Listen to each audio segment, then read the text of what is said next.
ఎన్నికలు సమీపిస్తూ ఉండటంతో ఏపీ రాజకీయాల్లో వేడి పెరుగుతోంది. ముఖ్యంగా కడప జిల్లాలో పీసీసీ అధ్యక్షురాలు వైఎస్ షర్మిలారెడ్డి దూకుడు కాకరేపుతోంది. కడప ఎంపీ స్థానం నుంచి పోటీలో ఉన్న ఆమె అన్న జగన్తో పాటు వైసీపీ ఎంపీ అభ్యర్థి తమ్ముడు అవినాష్ రెడ్డిలను ఒక రేంజ్లో టార్గెట్ చేస్తున్నారు. వైఎస్ వివేక హత్య కేసును ఫోకస్ చేస్తూ సునీతతో కలిసి ప్రచారంలో దూసుకుపోతున్నారు. ఆ క్రమంలో డిఎస్సి నోటిఫికేషన్కు సంబంధించి ఆమె జగన్పై చేసిన విమర్శలు ప్రజలకు కనెక్ట్ అయ్యాయంటున్నారు.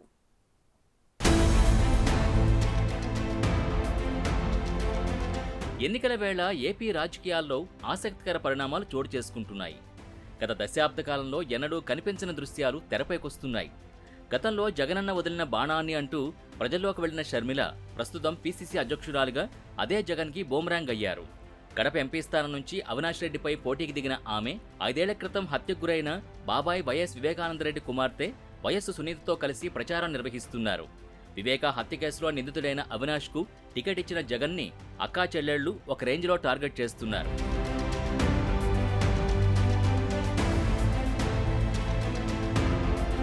తాజాగా కడప జిల్లా కమలాపురంలో బస్సు యాత్ర నిర్వహించిన వైఎస్ షర్మిల వివేక కుమార్తె సునీతతో కలిసి ప్రచారంలో పాల్గొన్నారు. ఈ సందర్భంగా జగన్పై సంచలన వ్యాఖ్యలు చేశారు. ఎన్నికలకు 2 నెలల ముందు డిఎస్సి నోటిఫికేషన్ విడుదల చేయడాన్ని తప్పుపడుతూ జగన్ 4.5 సంవత్సరాల పాటు కుంభకర్ణుల్లా నిద్రపోయి ఎన్నికలకు 6 నెలల ముందు నిద్రలేచారని ధ్వజమెత్తారు. ఆ రోజు జగన్మోహన్ రెడ్డి గారు చెప్పిన మాట 23,000 ఉద్యోగాలు టీచర్ ఉద్యోగాలు ఖాళీగా ఉన్నాయి, నేను అధికారంలోకి వచ్చిన వెంటనే మెగా డిఎస్సి అమలు చేస్తాను అన్నాడు. ఆ రోజు చంద్రబాబు గారు 7,000 ఉద్యోగాలు డిఎస్సి విడుదల చేస్తుంటే సిగ్గులేదా చంద్రబాబు అని తిట్టాడు జగన్మోహన్ రెడ్డి గారు. మరి ఈ రోజు ఏమైంది? ఈ రోజు జగన్మోహన్ రెడ్డి గారు 23,000 ఉద్యోగాలు ఖాళీగా ఉంటే మెగా డిఎస్సి ఇస్తానని చెప్పిన వాడు ఈరోజు దగా డిఎస్సితో 6,000 ఉద్యోగాలకు నోటిఫికేషన్లు ఇచ్చారు. అది కూడా ఎప్పుడు ఇచ్చారు? ఎన్నికలకు ముందు. అంటే 5 సంవత్సరాలు నిద్రపోయారు. కనీసం కుంభకర్ణుడైనా మేలే. 6 నెలలు నిద్రపోతారు, 6 నెలలు పని చేస్తారు. జగన్మోహన్ రెడ్డి గారు అయితే 4.5 సంవత్సరం నిద్రపోయారు. ఇప్పుడు ఎలక్షన్లు వచ్చాయని మేలుకొని 2 నెలల క్రితం నోటిఫికేషన్లు ఇస్తే ఆ నోటిఫికేషన్లు ఎప్పుడు అయ్యాలి, ఆ పరీక్షలు ఎప్పుడు రాయాలి, వీళ్ళకు ఉద్యోగాలు ఎప్పుడు రావాలి? ఇది అయ్యేదా సచ్చేదా? జగన్మోహన్ రెడ్డి గారు నిజంగా రాజశేఖర్ రెడ్డి గారి ఆశయాలను నిలబెట్టేవాడు కాదు, ముమ్మాటికి కాదు. ఒక్క రకంగా అంటే ఒక్క రకంగా కూడా రాజశేఖర్ రెడ్డి గారి వారసుడు, రాజశేఖర్ రెడ్డి గారి ఆశయాలను నిలబెట్టిన వాడు జగన్మోహన్ రెడ్డి గారు అని భూతద్దం వెతికి చూసినా కూడా అసలు కనిపించడం లేదు నమూనా.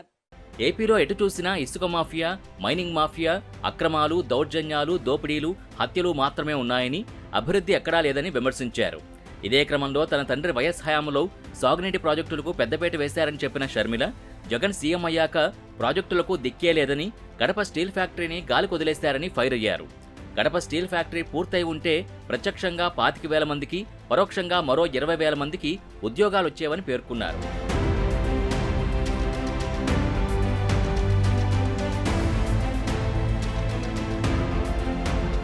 వివేక హత్య జరిగి 5 ఏళ్లవుతున్నా హత్య చేసిన వారు బయట తిరుగుతున్నారని మండిపడ్డారు. అవినాష్ రెడ్డి నిందితుడని సీబీఐ చెప్పినప్పటికీ మళ్లీ అతనికే జగన్ టికెట్ ఇచ్చారని విమర్శించారు. స్వయంగా సీఎం జగన్ కి బాబాయ్ అయినా కూడా వివేక విషయంలో కనీసం న్యాయం జరిగే పరిస్థితి లేదని, నిందితులు చట్టసభల్లోకి వెళ్లకూడదనే తాను పోటీలో నిలుచున్నట్టు పేర్కొన్నారు. మొత్తం మీద జగన్ ని కుంభకర్ణుడితో పోలుస్తూ చేసిన వ్యాఖ్యలపై ఆమె సభకొచ్చిన జనం చర్చించుకోవడం కనిపించింది.